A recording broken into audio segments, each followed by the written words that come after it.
बिस्मिल्लाहिर्रहमानिर्रहीम।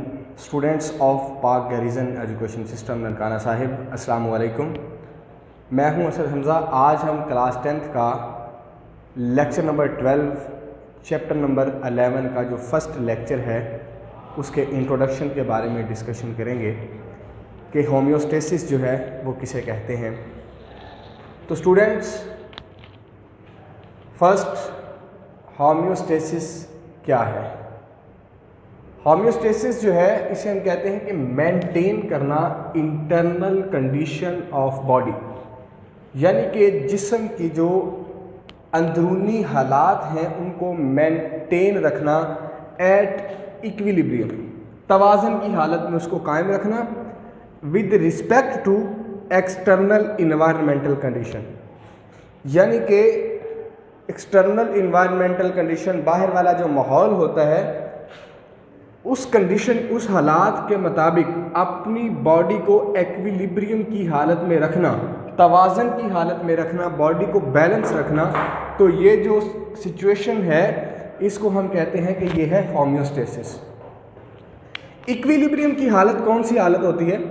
यानी कि कोई चीज़ बराबर है, मेरे पास एक तराजू है, यहाँ पे भी 1 kg रखा हुआ है, यहाँ पे भी 1 kg रखा हुआ है, तो हम कहते हैं कि ये बॉडी जो है ये बैलेंस है, और बैलेंस बॉडी जो है ये होती है जी इक्विलिब्रियम की हालत। ये जो सिचुएशन होती है इसको हम कहते हैं कि ये है इक्विलिब्रियम।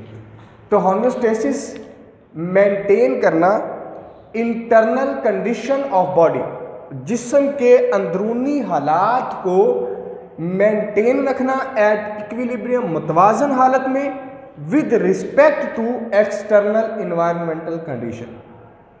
बैरूनी हालात को, बैरूनी कंडीशंस को देख के इंटरनल कंडीशन ऑफ बॉडी को मेंटेन रखना, ये कहलाता है जी होम्योस्टेसिस। अगर हम अब बात करें जी इसकी एग्जांपल की, तो हम ह्यूमन बॉडी के टेम्परेचर की बात करते हैं। जो ह्यूमन बॉडी का टेम्परेचर है वो फिक्स होता है कांस्टेंट हालत में, जब मुतवाज़न हालत में है तो वो होता है जी 37 डिग्री सेंटीग्रेड। आम हालात में जो ह्यूमन बॉडी का टेम्परेचर है वो 37 सेल्सियस या डिग्री सेंटीग्रेड होता है। अगर हम डॉक्टर्स के वो जो थर्मामीटर है उनकी मुताबिक बात करें तो ये 96 से 97 फ़ारेनहाइट है।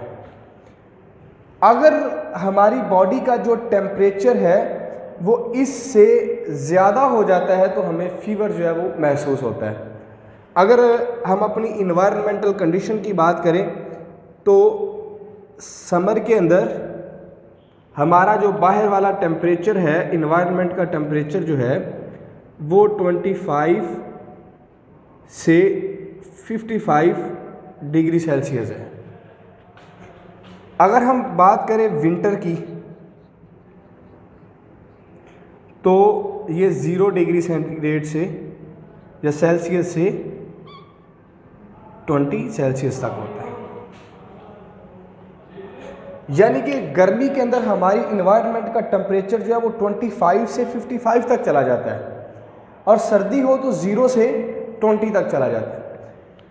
लेकिन गर्मी हो या सर्दी, हमारी जो बॉडी का टेम्परेचर है वो कांस्टेंट ही रहता है, वो 37 डिग्री सेंटीग्रेड या सेल्सियस ही रहता है। अगर गर्मी के अंदर भी हम फील करें कि हमारा जो बॉडी टेम्परेचर है वो 38 या 39 हो गया है, तो तब भी हमें जो है वो फीवर होगा। अगर हम सर्दी की बात करें तो सर्दी में भी अगर हमारी बॉडी का टेम्परेचर 38 से 39 चला जाएगा तो तब भी हमें फीवर ही महसूस होगा। तो बॉडी का इंटरनल कंडीशन को इक्विलिब्रियम में रखना with respect to external condition, तो ये जो हालत होती है इसे बोला जाता है जी होम्योस्टेसिस। तो नेक्स्ट, होम्योस्टेसिस जो है इनकी ही आगे टाइप्स हैं, ऑस्मोरेगुलेशन, थर्मोरेगुलेशन और एक्सक्रीशन। यानी कि अब हम बात करते हैं जी ऑस्मोरेगुलेशन। तो ऑस्मोरेगुलेशन को हम कहते हैं कि ये, इसका मतलब है ऑस्मोटिक प्रेशर। मतलब ये है कि इसने मेंटेन करना होता है अमाउंट ऑफ वाटर और साल्ट, वाटर की मकदार और साल्ट्स की मकदार को बॉडी के अंदर इसने मेंटेन करना होता है। अब ये मेंटेन कैसे करती है जी? मिसाल के तौर पे हम एक एग्जांपल ले लेते हैं सेल की। तो ये मेरे पास एक सेल है। अगर हम बात करें सेल के अंदर साल्ट और वाटर की, अगर सेल के अंदर जो साल्ट है इसकी मकदार ज़्यादा होती है, इंक्रीज़ है, और वाटर की मकदार जो है वो है डिक्रीज़, कम होती है। ठीक है। तो अब सेल अपना जो इंटरनल कंडीशंस होंगी उसको बैलेंस कैसे करेगा, उसको मेंटेन कैसे करेगा।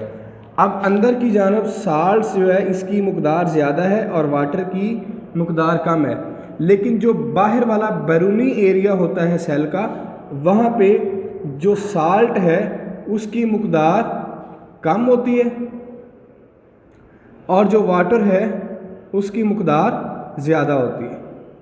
तो अब सेल इस हालत में करेगा ये कि अपने अंदर से जो साल्ट होता है उसको रिमूव करवा देता है बाहर, और वाटर जो है उसको इंटर कर लेता है सेल के अंदर, जिसकी वजह से जो अमाउंट होती है वाटर और साल्ट की ये मेंटेन रहती है सेल के अंदर। सेल के अंदर वाटर और साल्ट्स की मकदार सेम रहती है, जिसकी वजह से सेल जो है वो अपना वजूद बरकरार रख सकता है। इसके बाद स्टूडेंट्स नेक्स्ट तीसरा पोर्शन है इसका, जिसे हम कहते हैं थर्मोरेगुलेशन। तो थर्मोरेगुलेशन जो है इसका मतलब है मेंटेन इंटरनल बॉडी टेम्परेचर, यानी कि जो इंटरनल बॉडी टेम्परेचर होता है बॉडी का, जिस्म का जो अंदरूनी टेम्परेचर होगा उसे मेंटेन रखना, ये कहलाता है जी थर्मो रेगुलेशन। अब ह्यूमन, अगर हम बात करें जी ह्यूमन बॉडी की, तो ह्यूमन बॉडी के अंदर मौजूद होते हैं इंजाइम्स। तो इंजाइम्स जो हैं ये हमें पता है कि इंजाइम्स किसी भी केमिकल रिएक्शन को तेज़ करवाने के लिए तेज़ करवाने का काम करते हैं। बॉडी के अंदर केमिकल रिएक्शंस जो होते हैं ये उनको तेज़ करवाने का काम करते हैं। तो जो इंजाइम्स होता है ह्यूमन बॉडी के अंदर, ये वर्क करता है पार्टिकुलर टेम्परेचर या ऑप्टिमम टेम्परेचर। एक ख़ास टेम्परेचर पर ये बॉडी के अंदर वर्क कर रहा होता है। वो टेम्परेचर इसका 37 सेल्सियस है। अगर वो टेम्परेचर लो हो जाता है तो लो होने की वजह से एंजाइम जो है वो डीएक्टिवेट हो जाता है।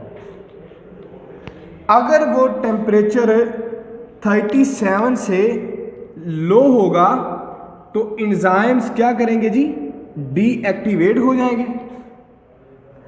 अगर वो टेम्परेचर इंक्रीज हो जाता है, बढ़ जाता है 37 से, तो एंजाइम्स डीनेचर हो जाएंगे। और डीनेचर होने का मतलब ये है कि वो अपना जो फंक्शन होता है उसको चेंज कर लेते हैं। चेंज करने से हमें फिर फीवर जो है वो फील होने लग जाता है, बॉडी का टेम्परेचर जो है वो हद से ज़्यादा बढ़ जाता है। तो इसके बाद नेक्स्ट स्टूडेंट है जी एक्सक्रीशन। एक्सक्रीशन जो है ये रिमूवल ऑफ मेटाबॉलिक वेस्ट। अब रिमूवल ऑफ मेटाबॉलिक वेस्ट का मतलब ये है कि हम जो खुराक खाते हैं तो जो उनमें से ज़रूरी अज्जा होते हैं बॉडी उसको जज़ब कर लेती है, डिज़ोल्व हो जाते हैं वो बॉडी के अंदर।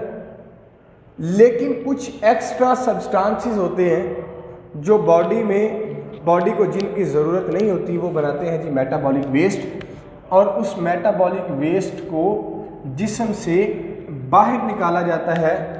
किस लिए बाहर निकाला जाता है? ताकि मेंटेन किया जा सके बॉडी को एट इक्विलिब्रियम। अब उसको बाहर खारिज करने के लिए भी दो तरीके हैं। हम यूरिन के ज़रिए से करते हैं, यूरिन जो कि किडनी के ज़रिए हम कर सकते हैं, फिल्टर कर लेती है किडनी और यूरिन के ज़रिए उसे बाहर रिमूव कर दिया जाता है। और लार्ज इंटेस्टाइन के ज़रिए भी कर दिया जाता है in the form of urea. तो removal of metabolic waste, metabolic waste का जिस्म से, बॉडी से रिमूव करना, किस लिए रिमूव करना, ताकि जो बॉडी की इंटरनल कंडीशंस होती हैं, बॉडी के जो अंदरूनी हालात होते हैं वो मेंटेन रह सकें। तो इसे हम कहते हैं कि ये है एक्सक्रीशन। तो स्टूडेंट, ये था हमारा आज का लेक्चर जिसमें हमने थर्मोरेगुलेशन, होमियोस्टेसिस, ऑस्मोरेगुलेशन, थर्मोरेगुलेशन और एक्सक्रीशन के बारे में पढ़ा है।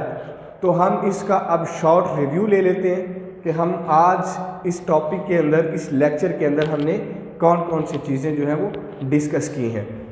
तो सबसे पहले स्टूडेंट्स हमने होमियोस्टेसिस के बारे में देखा कि ये मेंटेन रखता है इंटरनल कंडीशन ऑफ बॉडी को at equilibrium with respect to internal environmental condition. इसके बाद हमने एग्जांपल पढ़ी है कि ये बॉडी के टेम्परेचर जो है वो 37 डिग्री सेंटीग्रेड है या सेल्सियस है, और समर के अंदर या विंटर हो तो हमारी बॉडी का जो टेम्परेचर है वो 37 सेल्सियस ही रहता है, जो कि कांस्टेंट है। अगर इससे ज़्यादा बढ़ेगा तो हमें फीवर फील होगा, हमारी बॉडी का जो फंक्शन है वो चेंज हो जाएगा। इसके बाद हमने ऑस्मो रेगुलेशन पढ़ा कि जिस्म के अंदर, बॉडी के अंदर जो अमाउंट ऑफ वाटर होती है या अमाउंट ऑफ साल्ट्स यानी कि नमक वगैरह या नमकियात वगैरह जो होते हैं उन्हें मेंटेन रखना जो है, इसे हम कहते थे ऑस्मो रेगुलेशन। और इसके अंदर हमने एक एग्जांपल ली है जी सेल की, कि सेल जो है वो किस तरह से अपने इंटरनल कंडीशंस को बरकरार रखता है। अब इसमें एक और भी बात जो है वो मैं मज़ीद आपको बताता चलूँ कि ये जो सिलसिला चल रहा होता है कि साल्ट्स जो ज़्यादा होता है सेल के अंदर की जानब वो बाहर की जानब रिमूव कर दिया जाता है, और जो वाटर होता है उसको अंदर ले जाया जाता है। तो इसमें प्रोसेस चल रहे होते हैं जी दो, ऑस्मोसिस के ज़रिए से या डिफ्यूजन के ज़रिए से ये अमल चल रहा होता है। इसके बाद नेक्स्ट हमने थर्मोरेगुलेशन के बारे में पढ़ा कि थर्मोरेगुलेशन जो है ये मेंटेन करता है जी इंटरनल बॉडी टेम्परेचर, अंदर बॉडी का जो टेम्परेचर होता है उसको मेंटेन रखने का जो काम है ये थर्मोरेगुलेशन है।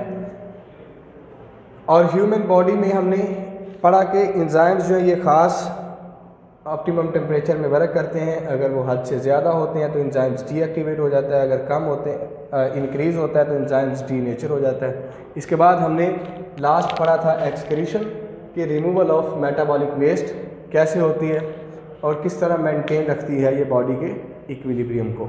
तो स्टूडेंट, ये था हमारा आज का लेक्चर जिसमें हमने होमियोस्टेसिस के इंट्रोडक्शन और उसकी टाइप्स को डिस्कस किया था। तो नेक्स्ट वीडियो के साथ मैं हाज़िर हूँगा। अस्सलाम वालेकुम।